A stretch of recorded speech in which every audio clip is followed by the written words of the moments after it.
أعوذ بالله من الشيطان الرجيم.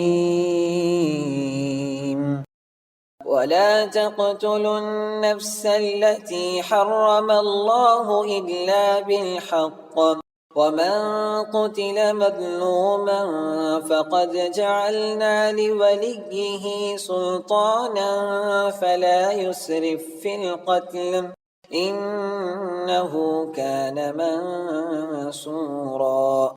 ولا تقربوا مال اليتيم إلا بالتي هي أحسن حتى يبلغ أشده، وأوفوا بالعهد إن العهد كان مسؤولا.